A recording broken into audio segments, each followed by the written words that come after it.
조선시대 한 남자가 인삼 수천 근을 활활 타오르는 불 속에 던졌습니다. 주변 사람들은 미쳤다고 비명을 질렀고 중국 상인들은 비웃었습니다. 그런데 그 불길이 타오른 뒤 무릎을 꿇은 건 중국 상인들이었습니다. 원래 가격의 10배를 서로 부르며 제발 팔아달라고 매달렸습니다. 관노보다 못한 바닥 인생. 아버지의 빚더미 위에서 태어난 흙수저가 조선 팔도를 넘어 베이징까지 뒤흔든 조선 역사상 최고의 갑부가 되었고 왕이 직접 벼슬까지 내렸습니다. 그런데 진짜 반전은 따로 있습니다. 이 남자가 죽기 직전의 한 행동, 이것을 알게 되시면 여러분 가슴이 먹먹해지실 겁니다. 끝까지 함께 해 주십시오.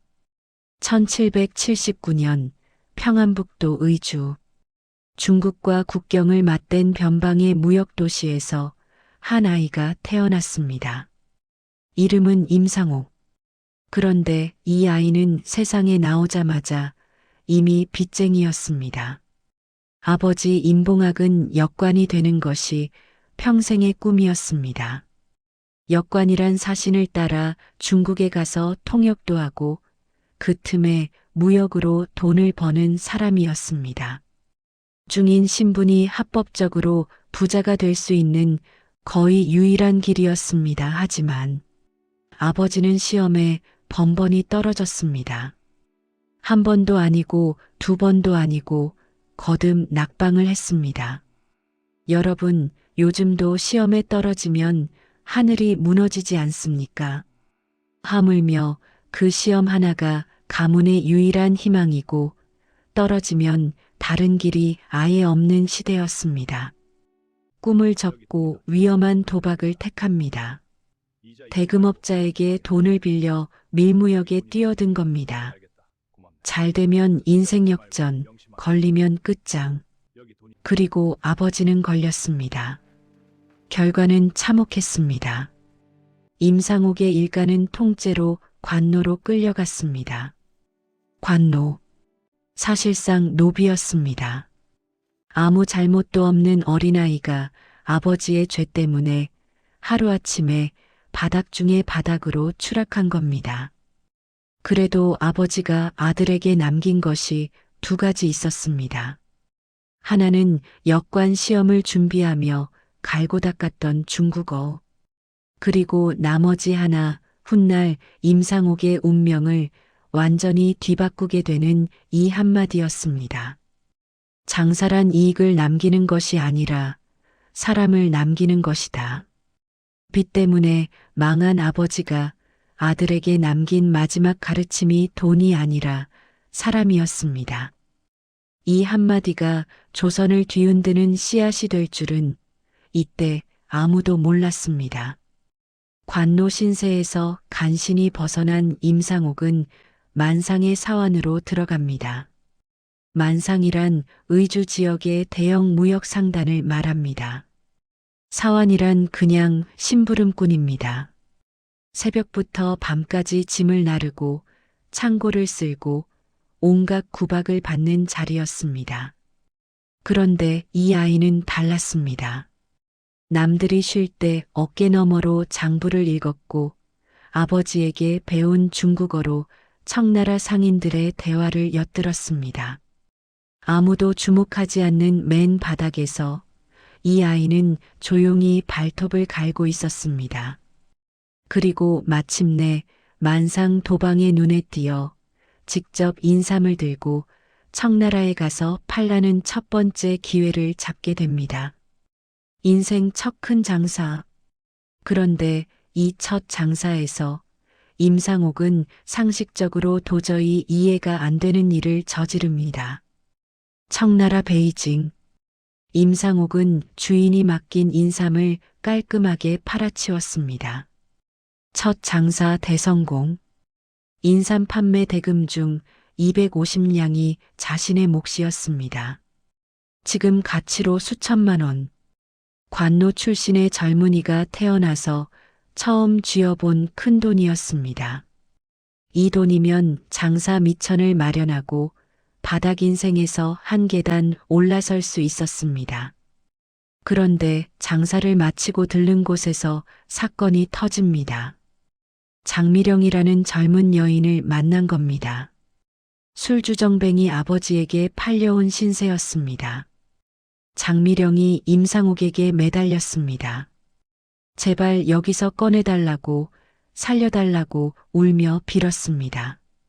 보통 사람이라면 그냥 지나쳤을 겁니다. 돈도 없는 처지에 남의 나라에서 처음 보는 여인을 도울 이유가 뭐가 있겠습니까? 그런데 임상옥의 머릿속에 아버지의 목소리가 울렸습니다. 장사는 사람을 남기는 것이다. 임상옥은 주인 목 250냥에 자기 목 250냥까지 500냥 전부를 내놓고 장미령을 빼냈습니다. 그리고 아무 조건 없이 자유의 몸으로 풀어주었습니다. 요즘으로 치면 신입사원이 회사 매출금에 자기 월급까지 몽땅 털어서 한 번도 만난 적 없는 사람을 구해주고 빈손으로 돌아온 겁니다. 결과가 어떻게 됐겠습니까? 당연히 만상에서 쫓겨났습니다. 주인의 돈까지 멋대로 쓴 사환을 어느 누가 두겠습니까? 하루아침에 다시 빈털터리 거리로 나앉았습니다.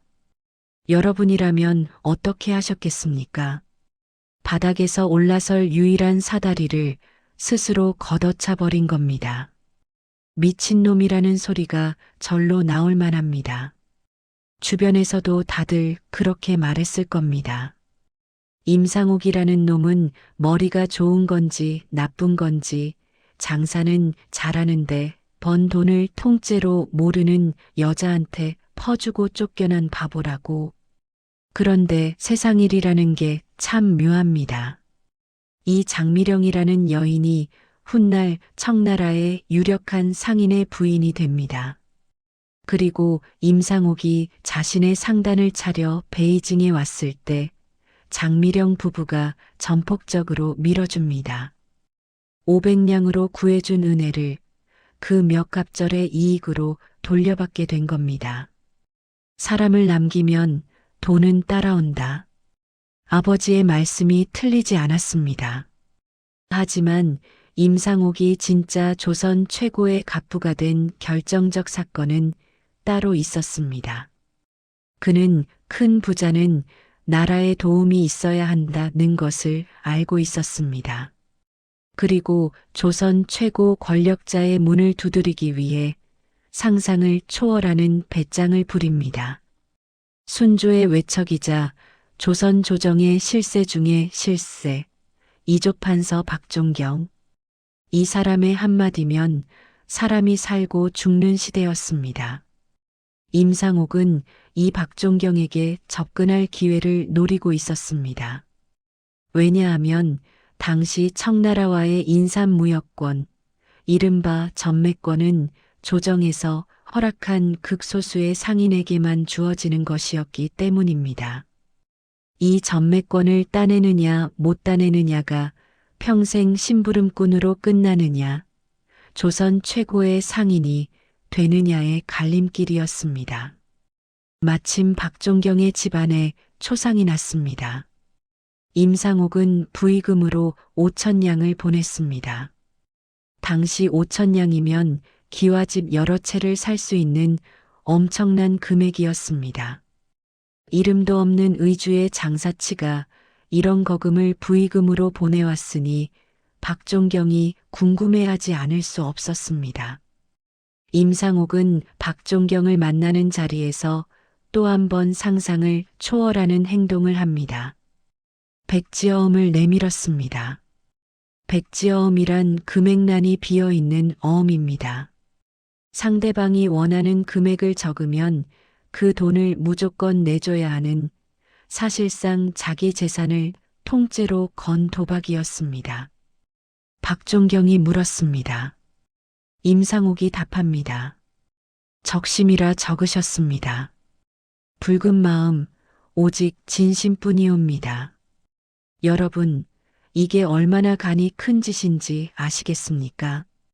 보통 장사꾼이라면 뇌물을 싸들고 가서 얼마를 바치겠노라고 숫자를 적었을 겁니다. 그런데 임상옥은 금액란에 진심이라고 적은 겁니다.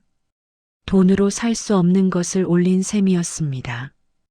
박종경은 이 사내가 예사 장사치가 아니라는 것을 단번에 알아봤습니다. 결과는 대성공이었습니다. 박종경의 전폭적인 지원 아래 임상옥은 청나라와의 인삼무역 전매권을 거머쥐었습니다. 조선에서 단 6명에게만 주어지는 전매권. 그 가운데서도 임상옥은 최대 물량을 배정받았습니다. 30대에 이미 거상의 반열에 올랐습니다. 한 해 세금으로만 4만 냥을 낼 정도였습니다. 5천 냥을 투자해서 해마다 4만 냥의 세금을 낼 만큼 벌었으니 투자 수익률만 따져도 어마어마한 수준이었습니다. 그런데 이때까지는 사실 서막에 불과했습니다. 1811년 평안도에서 홍경래의 난이 터집니다. 반란군의 수계 홍경래가 임상옥의 막대한 재력을 노리고 직접 찾아옵니다. 목숨이 걸린 선택의 기로. 반란군에 합류하면 더 큰 부와 권력을 얻을 수 있지만 실패하면 삼족이 멸합니다. 임상옥은 홍경래의 제안을 단칼에 거절하고 오히려 의병 모집 자금과 군수물자를 사는 돈을 나라에 바칩니다. 홍경래의 난은 진압되었고 반란에 가담한 수많은 부호들이 목이 날아갔습니다. 임상옥은 살아남았습니다. 아니, 살아남은 것을 넘어 나라의 공신이 되었습니다. 욕심을 부렸으면 끝장이었을 겁니다. 재물과 권력과 명예, 세 가지를 다 가지려 하면 전부를 잃는다는 것을 임상옥은 알고 있었습니다. 이렇게 위기를 넘기고 더욱 탄탄해진 임상옥. 그런데 40대에 접어들어 그의 인생 최대의 위기가 찾아옵니다. 이번에는 진짜로 전 재산이 하룻밤 사이에 재가 될 뻔한 사건이었습니다. 1821년 임상옥은 변무사의 수행원 자격으로 청나라 베이징에 도착했습니다. 이번에 가져간 인삼과 홍삼의 물량은 역대 최대급이었습니다. 조선의 홍삼은 당시 베이징에서 보석보다 구하기 어려운 최고급 약재였습니다. 인삼 한 근의 가격이 은 한 근과 맞먹었고 비쌀 때는 금 한 근에 달했습니다. 말 그대로 인삼 한 뿌리가 같은 무게의 금덩어리였던 겁니다. 그런데 임상옥이 베이징에 도착하자 기다리고 있던 것은 뜻밖의 함정이었습니다. 청나라 상인들이 사전에 짜고 불매 동맹을 결성해 버린 겁니다. 조선 인삼값이 계속 오르는 것에 불만을 품은 청나라 약재상들이 이번에는 아예 안 사겠다고 담합을 한 겁니다. 문제는 시간이었습니다. 임상옥은 사신단 일행을 따라온 것이라 사신단이 귀국하면 함께 돌아가야 했습니다. 남은 시간은 겨우 며칠. 청나라 상인들은 이 약점을 정확히 노렸습니다. 시간이 지나면 조선 상인들은 울며 겨자 먹기로 헐값에 팔 수밖에 없을 테니까요. 실제로 다른 조선 상인들은 공포에 질려 인삼을 헐값에 내놓기 시작했습니다. 원래 가격 25냥짜리를 10냥에도 사겠다는 소리에 무릎을 꿇은 겁니다. 임상옥의 물량이 가장 컸기 때문에 이 담합은 임상옥에게 가장 치명적이었습니다. 전 재산이 날아갈 판이었습니다. 그런데 임상옥은 놀랍게도 아무런 반응을 보이지 않았습니다. 하루가 지나고 이틀이 지나고 귀국 전날까지 가만히 있었습니다. 청나라 상인들은 속으로 쾌재를 불렀을 겁니다. 저놈도 결국 내일이면 무릎 꿇겠지. 귀국 하루 전 임상옥이 움직였습니다. 가져온 인삼과 홍삼을 전부 광장에 쌓았습니다. 그리고 장작을 가져오게 한 뒤 불을 붙이기 시작했습니다. 사람들이 몰려들었습니다. 금덩어리나 다름없는 인삼이 활활 타오르기 시작하자 사방에서 비명이 터져 나왔습니다. 소식을 듣고 청나라 상인들이 헐레벌떡 달려왔습니다. 그들은 당황하여 불길 속에서 인삼을 끌어내며 외쳤습니다. 미쳤소? 그만두시오. 원래 값에 사겠소. 그러자 임상옥은 그 인삼을 다시 빼앗아 불 속에 던져 넣으며 이렇게 일갈했습니다. 사지도 않을 거면서 무슨 참견이요. 어차피 못 팔 물건 태워버리겠소. 여러분, 이 장면을 상상해 보십시오. 전 재산이 눈앞에서 타고 있습니다. 보통 사람이라면 손이 떨리고 무릎이 꺾였을 겁니다. 그런데 이 사람은 오히려 더 집어던지고 있습니다. 청나라 상인들이 사겠다고 매달리는데도 들은 척도 하지 않습니다. 미친 겁니까? 천재인 겁니까? 임상옥의 계산은 이랬습니다. 인삼이 타서 사라지면 희소성이 올라갑니다. 청나라 상인들은 인삼을 못 사면 한 해 장사를 통째로 망칩니다.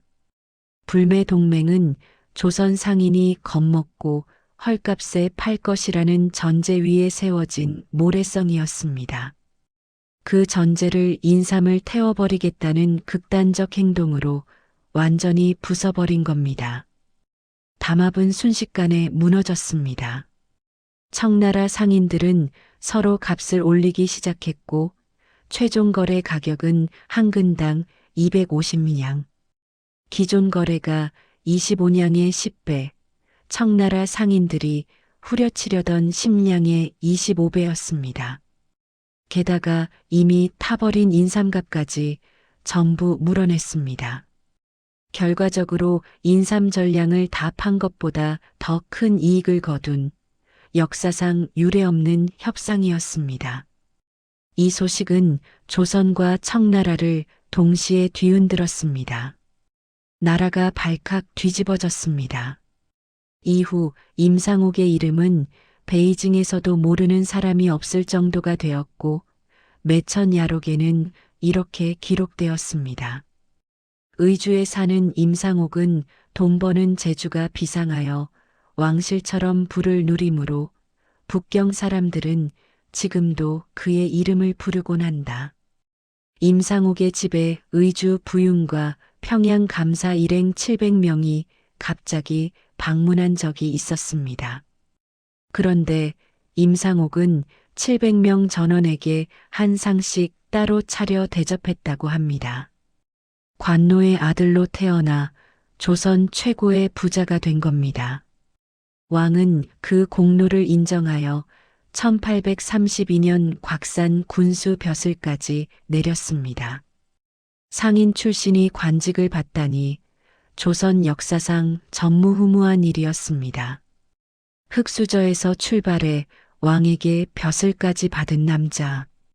여기까지만 들으면 조선판 성공 신화의 완벽한 해피엔딩입니다.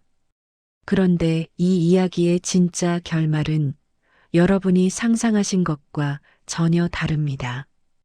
임상옥이 죽기 전에 한 행동. 이것을 들으시면 오늘 이 영상을 끝까지 보시길 정말 잘했다고 느끼실 겁니다. 임상옥에게는 평생 곁에 둔 물건이 하나 있었습니다. 바로 개영배라는 술잔이었습니다. 개영배란 가득 차는 것을 경계하라는 뜻의 잔입니다. 이 잔에는 비밀이 있었습니다. 술을 70%까지만 따르면 아무 문제가 없는데 그 이상 가득 채우면 잔 속에 숨겨진 관을 통해 술이 전부 빠져나가 버렸습니다. 욕심을 부려 가득 채우면 한 방울도 남지 않는 잔. 임상옥은 이 잔으로 매일 술을 마시며 스스로를 경계했습니다. 그리고 그 가르침대로 살았습니다. 구성부사에 임명되었을 때 양반들의 거센 반발이 일어났습니다. 상인 출신이 종산품 벼슬에 올랐으니 시기와 모함이 빗발쳤습니다. 비변사가 반대하고 나서자 임상옥은 미련 없이 물러났습니다. 권력까지 주려고 발버둥 치지 않았습니다. 재물은 이미 충분했으니 계영배의 가르침대로 잔이 넘치기 전에 스스로 내려놓은 겁니다. 관직에서 물러난 임상옥은 빈민 구제에 나섰습니다. 교량을 놓고 배를 만들어 백성들의 교통을 도왔고 자연재해가 날 때마다 곡식을 풀어 굶주린 배를 채워주었습니다. 돈을 버는 속도만큼이나 나누는 속도도 빨랐습니다. 그리고 시를 짓고 술을 마시며 조용한 여생을 보냈습니다. 일생 동안 지은 시를 모아 적중일기라는 시집을 남길 만큼 장사꾼이면서 동시에 시인이었습니다. 그런데 진짜 이야기는 이제부터입니다. 임상옥이 세상을 떠나기 전 그는 자신과 거래했던 모든 사람들, 자신에게 빚을 진 사람들을 한자리에 불러 모았습니다. 여러분 상상해 보십시오. 조선 최고의 갑부에게 빚을 진 사람들이 한꺼번에 불려온 겁니다. 그 자리에 모인 사람들의 심정이 어떠했겠습니까? 혹시 빚을 독촉하려는 건가? 재산을 정리하면서 한 푼이라도 더 받아내려는 건가? 다들 불안에 떨었을 겁니다. 그런데 임상옥이 꺼내든 것은 독촉장이 아니었습니다. 차용증이었습니다. 사람들이 자신에게 빌려간 돈의 차용증 뭉치. 그 두툼한 종이더미를 높이 들어 보인 뒤 임상옥은 말했습니다. 빚이란 것도 물에 불과한 것이요. 목마른 사람에게 물을 준 것을 어찌 받을 빚이라 하겠소. 그대들이 없었다면 내가 어찌 성공할 수 있었겠소. 애초부터 내 것이 아닌 것을 돌려주는 것뿐이요. 그리고 그 차용증을 전부 불에 태웠습니다. 모든 빚을 탕감해 준 겁니다. 여러분, 이 장면이 보이십니까? 인삼을 불에 태워 조선 최고의 갑부가 된 남자가 생의 마지막에는 자신에게 빚진 모든 사람들의 차용증을 불에 태운 겁니다. 첫 번째 불은 자신을 위해 질렀고 마지막 불은 남을 위해 질렀습니다. 거기서 끝이 아니었습니다. 임상옥은 남은 금덩어리를 사람들에게 나눠주며 재물을 쌓지 말고 함께 나누는 장사를 하라고 당부했습니다. 자식에게 물려준 것은 금은 보화가 아니라 계영배 하나와 이 한마디였습니다. 재물은 물처럼 평등해야 하고 사람은 저울처럼 곧아야 한다. 재물은 물과 같다고 했습니다. 물은 잠시 가둬둘 수는 있지만 가둬두면 썩습니다. 흐르는 물을 손에 쥐어봐야 금세 빠져나갑니다. 재물도 마찬가지입니다. 내 것이라고 움켜쥐어도 그것은 내 것이 아닙니다. 때로는 내게 왔다가 때로는 남에게 가는 것. 물처럼 흘러야 하는 것이라고. 1855년 임상옥은 76세의 나이로 세상을 떠났습니다. 관노의 아들로 태어나 조선 최고의 부자가 되었고 왕에게 벼슬까지 받았으며 마지막에는 그 모든 것을 사람들에게 돌려주고 떠났습니다. 보통 성공 이야기는 얼마나 벌었느냐로 끝납니다. 그런데 임상옥의 이야기가 200년이 넘도록 전해지는 이유는 얼마나 벌었느냐가 아니라 어떻게 썼느냐 때문입니다. 인삼을 태워 중국 상인들의 담합을 깨부순 배짱도 대단하지만 차용증을 태워 사람들의 빚을 없애준 마지막이 더 대단합니다. 500냥으로 모르는 여인을 구해준 20 남짓의 청년이 76세에 전 재산을 세상에 돌려주고 떠났습니다. 처음도 마지막도 사람이었습니다. 아버지가 남긴 한마디, 장사란 사람을 남기는 것이다. 임상옥은 평생에 걸쳐 그 한마디를 증명했습니다. 그리고 200년이 지난 지금 임상옥이 남긴 사람은 바로 이 이야기를 듣고 계신 여러분입니다. 오늘 영상이 마음에 남으셨다면 구독과 좋아요 부탁드립니다. 다음에도 여러분의 가슴을 뛰게 할 이야기로 찾아뵙겠습니다. 감사합니다.